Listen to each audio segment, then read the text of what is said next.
केरल में लगभग 8,900 करोड़ रुपए की लागत से तैयार हुआ ये भारत का पहला डीप सी ट्रांसशिपमेंट पोर्ट है, जो पिछले कुछ दिनों से खूब चर्चा में बना हुआ है। भारत में इस पोर्ट की जरूरत और इसे बनाने को लेकर पिछले 30 साल से बहुत सारी योजनाएं बनी, जो सफल नहीं हो पाई। अब भारत की सबसे बड़ी port developer company Adani ports and special economic zone limited यानी APSEZ ने इसे बनाकर तैयार कर लिया है और इसे भारत के लिए समुद्री व्यापार में एक बहुत बड़ी उपलब्धि माना जा रहा है, जो आने वाले कुछ वर्षों में भारत के समुद्री व्यापार की क्षमता और स्तर दोनों को काफी हद तक बदल देगा।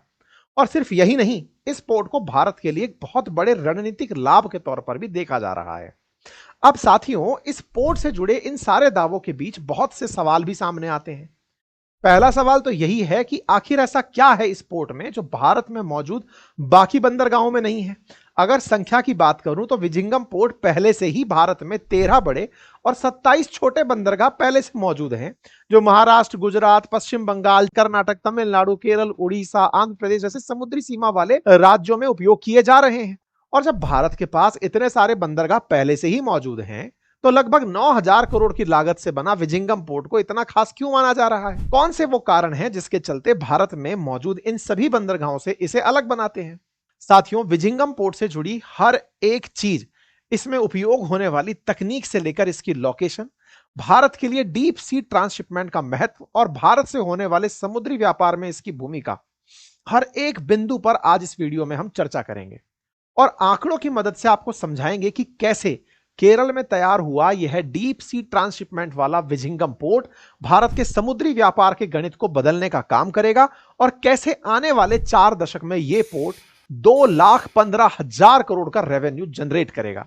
तो चलिए शुरू करते हैं। शुरुआत करते हैं विजिंगम के इतिहास और इस पोर्ट के बनने की पूरी कहानी से। अगर इतिहास की बात करें तो विजिंगम पोर्ट का व्यापारिक उपयोग बहुत लंबे समय से किया जाता रहा है। दक्षिण भारत अपने मसालों के लिए दुनिया भर में प्रसिद्ध था, तो प्राचीन समय में समुद्री व्यापार दक्षिण भारत से होता था। उसमें विजिंगम पोर्ट प्रमुख बंदरगाहों में से एक था। अगर ऐतिहासिक लेखों पर जाया जाए तो पता चलता है कि 7वीं से लेकर 12वीं शताब्दी तक विजिंगम पोर्ट अय्यर साम्राज्य के अधीन था, जिन्होंने आज केरल और तमिलनाडु के हिस्सों पर राज किया। इन्होंने विजिंगम को अपनी राजधानी और सेना का मुख्यालय बनाया। 12वीं शताब्दी के बाद विजिंगम पोर्ट चोल साम्राज्य के अधीन रहा। राजा राजेंद्र चोल प्रथम ने इसे अय्यर साम्राज्य से अपने अधीन किया और इसे नया नाम दिया राजेंद्र चोलापट्टिनम। चोला साम्राज्य के अधीन विजिंगम पोर्ट की व्यापारिक महत्ता बनी रही, लेकिन बाद के समय में जब ब्रिटिश राज ने भारत में अपनी जड़ें मजबूत करनी शुरू की तो विजिंगम पोर्ट अपना व्यापारिक महत्व होता चला गया। इसका सबसे बड़ा कारण था कोच्चि का बंदरगाह। ब्रिटिश राज में समुद्री व्यापार से जुड़ी अपनी सारी गतिविधियों को कोच्चि को उपयोग में करना शुरू कर दिया था और विजिंगम पोर्ट पर व्यापारिक गतिविधियों को धीरे धीरे कम किया जाने लगा। पूरे ब्रिटिश राज के दौरान विजिंगम पोर्ट का कुछ खास उपयोग नहीं हुआ और ना ही यहां बंदरगाह और समुद्री व्यापार से जुड़े विकास कार्य हुए। लेकिन फिर 1940 के दशक में यानी आजादी के आसपास त्रावणकोर के प्रशासन ने समुद्री व्यापार में विजिंगम पोर्ट की इंपॉर्टेंस को स्टडी करने के लिए एक आयोग का गठन किया।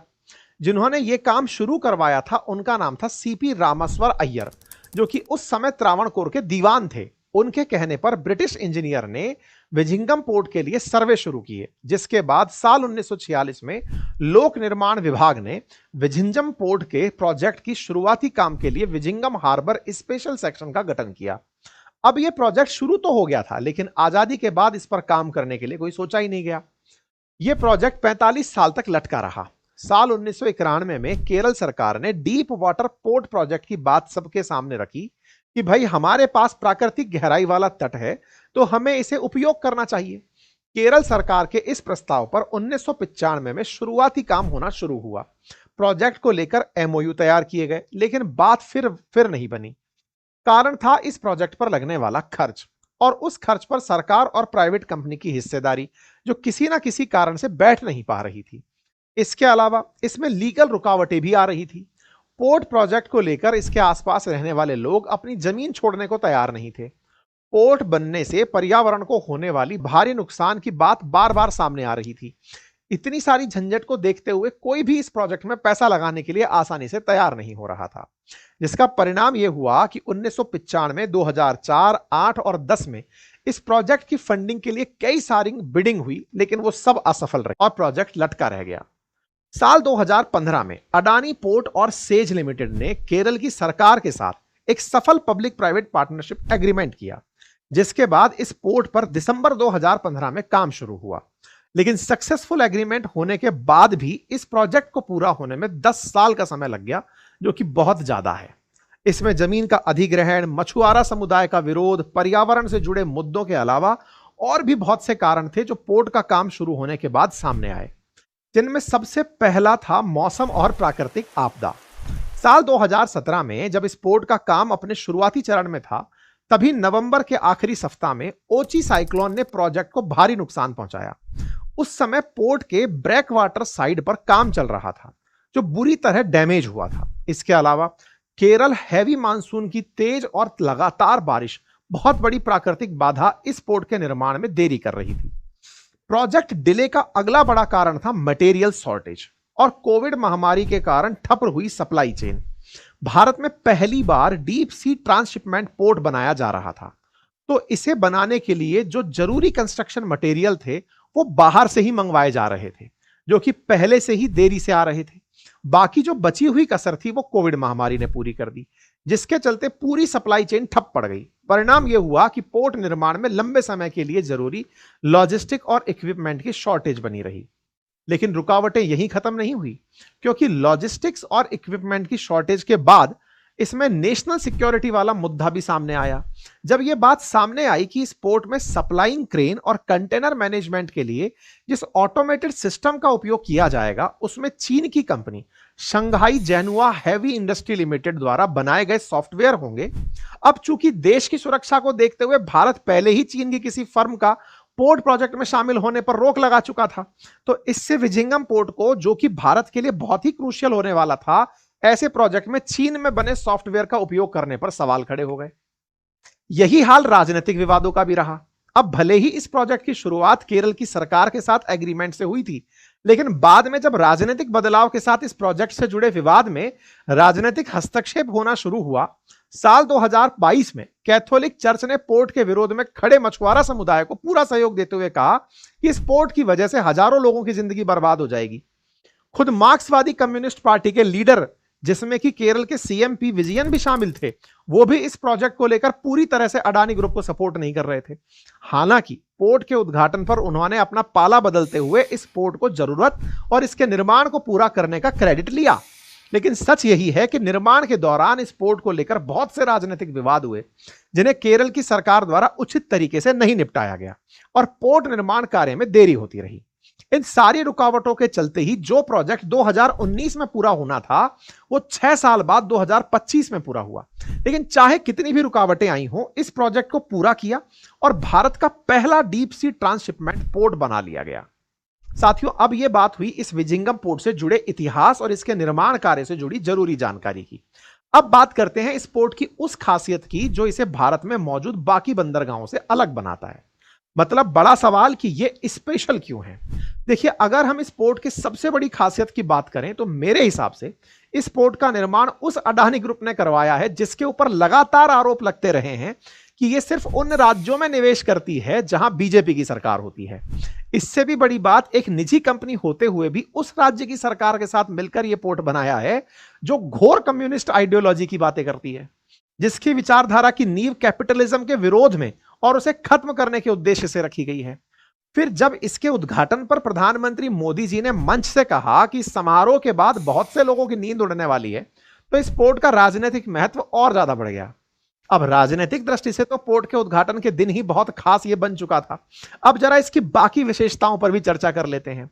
जैसा मैंने वीडियो की शुरुआत में कहा था कि यह भारत का पहला डीप सी ट्रांसशिपमेंट वाला बंदरगाह है। डीप सी ट्रांसशिपमेंट पोर्ट का मतलब होता है ऐसा पोर्ट जहां पर गुड्स कंटेनर को बड़ी कार्गो शिप से छोटी छोटी कार्गो शिप में ट्रांसफर किया जाता है और फिर से ये छोटी छोटी कार्गो शिप गुड कंटेनर्स को फाइनल डेस्टिनेशन तक पहुंचाती हैं। इसे आप एक छोटे उदाहरण से ऐसे समझिए, मानो एक बड़ी कार्गो शिप में 50 कंटेनर लेकर किसी एबीसी पोर्ट पर आती है, जो कि एक डीप सी ट्रांसशिपमेंट पोर्ट है। यहां से इन 50 कंटेनर्स को 10 छोटी छोटी कार्गो शिप में 5-5 कंटेनर्स रखकर अलग अलग हिस्सों में भेज दिया जाता है। अब यहां पर सवाल आता है कि इस पूरी व्यवस्था में डीप सी ट्रांसशिपमेंट पोर्ट की जरूरत क्या है। तो साथियों, जो बड़ी कार्गो शिप होती है ना, जिन्हें मदर वेसल कहा जाता है, उन्हें किसी भी पोर्ट पर सुरक्षित डॉकिंग यानी रुकने के लिए एक निश्चित गहराई वाला पानी चाहिए होता है, जो कि कम से कम 18 मीटर होता है। यानी किसी पोर्ट पर मदर वेसल कही जाने वाली बड़ी कार्गो शिप तभी डॉक कर सकती है जब पोर्ट की गहराई 18 मीटर या उससे अधिक हो। अगर पोर्ट की गहराई कम होगी, इससे डॉकिंग करते समय कार्गो शिप का जो निचला हिस्सा होता है, असल में जहाज पानी के अंदर कई माले तक डूबा हुआ होता है, तो जो जहाज का निचला हिस्सा होता है वो डैमेज हो जाता है। साथियों, जो अधिकतम प्राकृतिक पोर्ट होते हैं उनमें इतनी गहराई होती ही नहीं है, तो ऐसे में छोटे आकार के जो व्यापारी जहाज होते हैं वो तो तट तक आ जाते हैं, लेकिन बड़े जहाज तट तक नहीं आ पाते। और इस वीडियो की शुरुआत में मैंने भारत में मौजूद जितने भी पोर्ट हैं उनके बारे में यही बताया था कि वो कम गहराई वाले हैं, जिसके चलते छोटे साइज वाले कार्गो शिप ही यहां पर डॉक कर पाते हैं। मतलब जो विजिंगम पोर्ट है उसके अंदर अगर प्राकृतिक गहराई है तो वो कितनी है? तो साहब, यहां पर वो नेचुरली 20 से लेकर 24 मीटर तक गहरा है तट पर।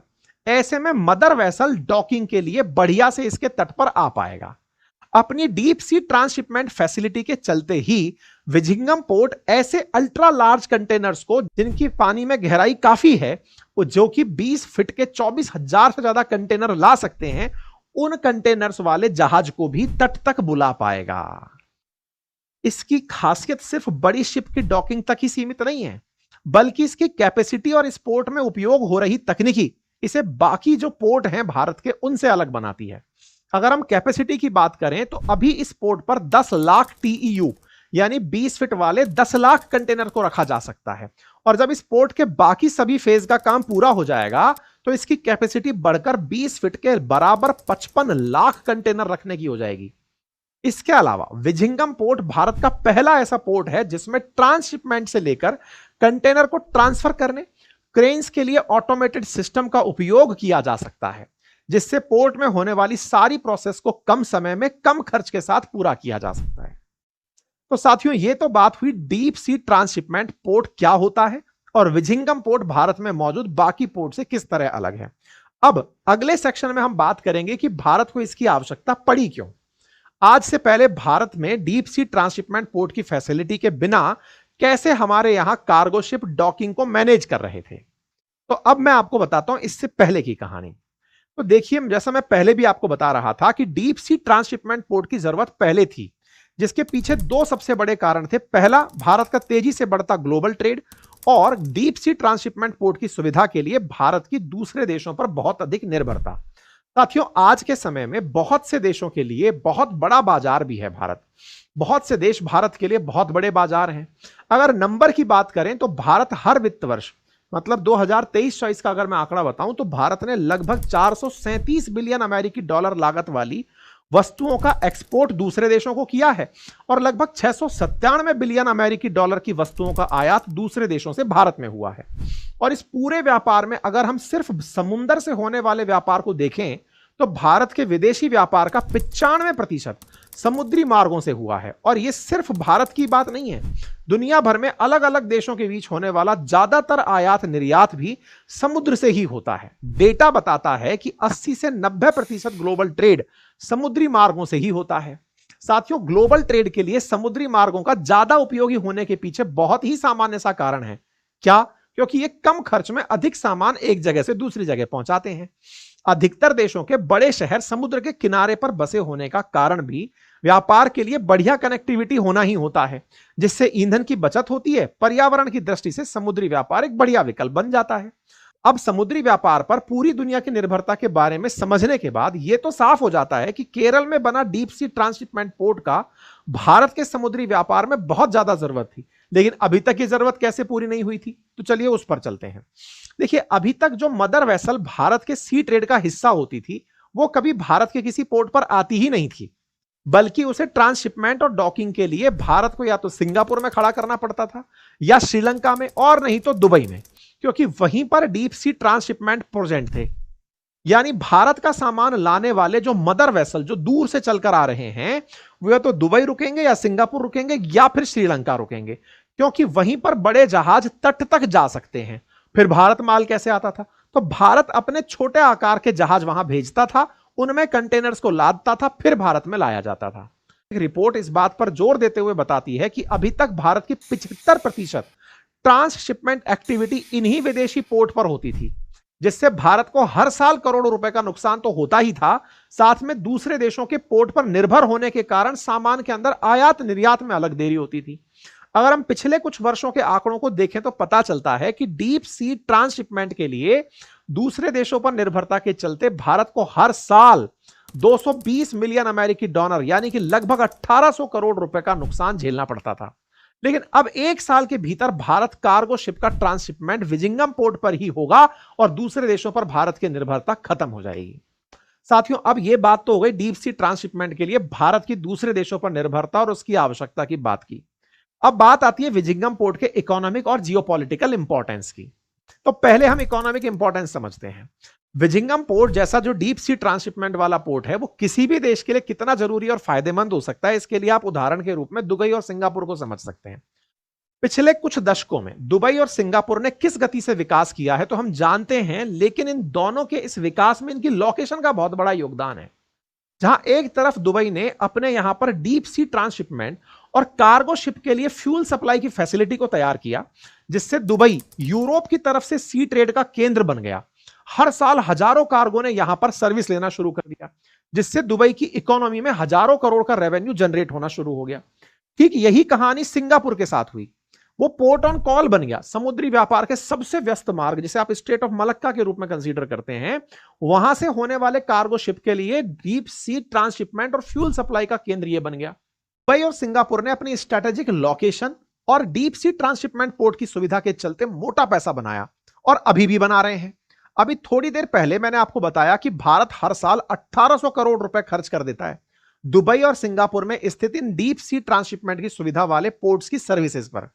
अब साथियों, ये जो दुबई और सिंगापुर की लोकेशन वाली बात हमने की, विजिंगम पोर्ट पर भी वो लागू होती है, बल्कि अगर सही शब्दों में कहा जाए तो इसकी लोकेशन दुबई और सिंगापुर से भी ज्यादा बढ़िया है। ऐसा मैं क्यों कह रहा हूं? क्योंकि अगर आप मैप को देखोगे तो आपको पता चलता है कि विजिंगम पोर्ट यूरोप से पर्शिया की खाड़ी जा रहे हो आप, यानी कि south east Asia, middle east के इन सारे सी ट्रेड के रास्तों में ये लगभग बीच में पड़ता है।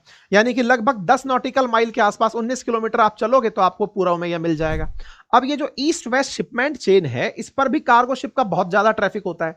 ऐसे में भारत का लक्ष्य यह है कि विजिंगम पोर्ट को इस रूट से जाने वाले जो कार्गो शिप हैं, उनके लिए एक सर्विस हब के रूप में उपयोग किया जाए और fuel supply, fuel bunkering, crew change जैसी सुविधाओं को यहां पर शुरू किया जाए। और ऐसा नहीं है कि ये सिर्फ दावे किए जा रहे हैं, बल्कि दूसरे देशों की कार्गो शिप केरल के पोर्ट पर आएंगी, बल्कि आना शुरू हो चुकी हैं। दुनिया की सबसे बड़ी शिपिंग कंपनी में से एक मेडिटेरेनियन शिपिंग कंपनी पहले ही विजिंगम पोर्ट को अपने ट्रेड रूट में शामिल कर चुकी है।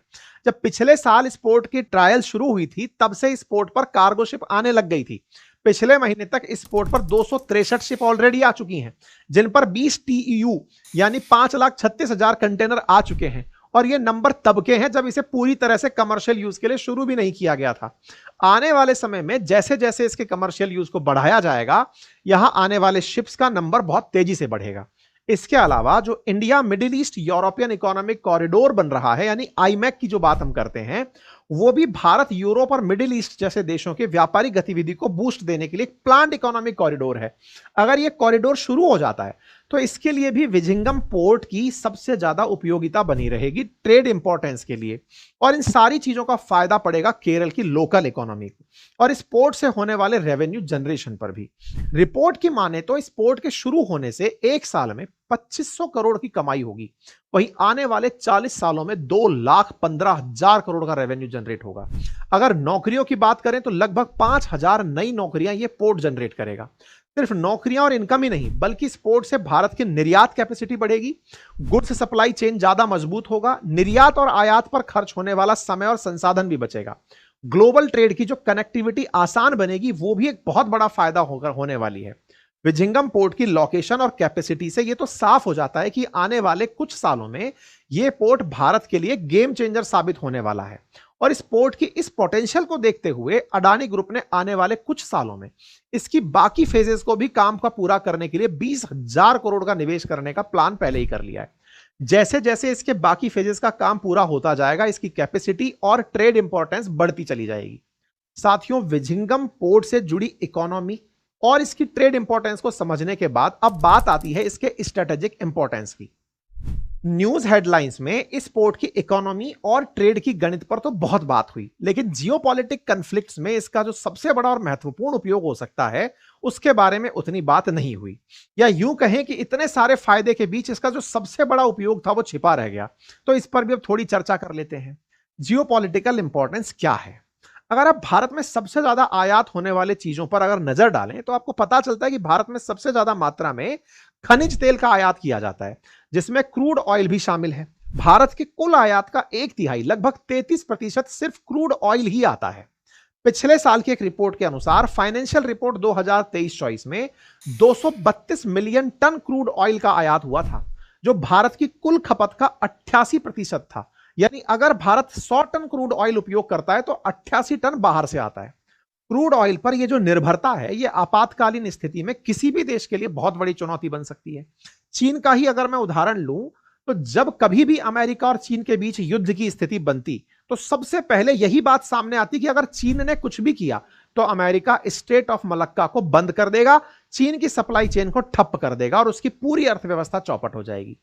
इसी डर के चलते चीन पिछले कई सालों से बेल्ट एंड रोड इनिशिएटिव में काम लगा रहा है, पैसा लगा रहा है, ताकि युद्ध की स्थिति में वो सी ट्रेड पर अपनी निर्भरता हटा सके और अमेरिका को मुंहतोड़ जवाब दे सके। अब यही बात भारत के साथ भी है। अगर जियोपॉलिटिकल टेंशन की स्थिति में चीन के दाब में आकर के श्रीलंका अपने डीप सी ट्रांसशिपमेंट पोर्ट का उपयोग करने से अगर हमें मना कर देता है, या किसी दूसरे कारण से भारत दुबई और सिंगापुर के पोर्ट का उपयोग करने की स्थिति में ना रहे, तो ऐसे में भारत का सप्लाई चेन पर बहुत बड़ा असर पड़ेगा। खासतौर पर क्रूड ऑयल पर भारत की निर्भरता के चलते एक बड़ा खतरा हमेशा महसूस होता रहेगा। ऐसे में विजिंगम पोर्ट का बनना भारत को बहुत बड़ी राहत की सांस देता है और अब हमें सप्लाई चेन को दुरुस्त रखने के लिए किसी दूसरे के भरोसे बैठने की जरूरत नहीं पड़ेगी। साथियों, विजिंगम पोर्ट से जुड़े इन सारे पहलुओं के बात करने के बाद अब आखिर में आते हैं इस पोर्ट के फ्यूचर और इससे जुड़े हुए कुछ सोशल और एनवायरमेंटल कंसर्न पर। देखिए, जिस विजन के साथ इस पोर्ट को बनाया गया उसमें यह तो साफ हो गया कि आने वाले टाइम में इस पोर्ट से होने वाली ट्रेड एक्टिविटी बढ़ेगी, इसकी लोकेशन के चलते इंपॉर्टेंस बढ़ेगी, बड़ी संख्या में कार्गो शिप यहां आएंगे, जो कि व्यापार की दृष्टि से बहुत अच्छा संकेत है। लेकिन इस पॉजिटिविटी के बीच में कुछ कंसर्न भी सामने आए। सबसे पहले इस पोर्ट के आसपास बसे हुए जो लोग थे ना, उनका विस्थापन का मुद्दा बड़ा मुद्दा बना। जैसे जैसे इस पोर्ट की कैपेसिटी को बढ़ाया जाएगा, इसके बाकी फेजेस के निर्माण को पूरा किया जाएगा, तो बड़ी संख्या में लोगों को विस्थापित करने की नौबत आ सकती है। ये ज्यादातर मछुआरे समुदाय के लोग हैं और अपनी रोजी रोटी समुद्र में मछली पकड़कर करते हैं और समुद्र के तट के नजदीक रहते हैं। ऐसे में आसपास रह रही लगभग 100 परिवारों को पहले ही विस्थापित किया जा चुका है। अभी बहुत से लोगों के रोजगार के साथ साथ घर भी छीनने का डर इन लोगों में बना हुआ है। और दूसरा बड़ा कंसर्न है समुद्र का इकोसिस्टम। जो समुद्र का तटीय क्षेत्र होता है उसके नीचे पथरीली रीफ पाई जाती है, जिसे कोरल रीफ भी कहते हैं। ऐसी जगहों पर हजारों ऐसी समुद्री प्रजाति का निवास होता है जो समुद्र के इकोसिस्टम को बनाए रखने में महत्वपूर्ण भूमिका निभाते हैं।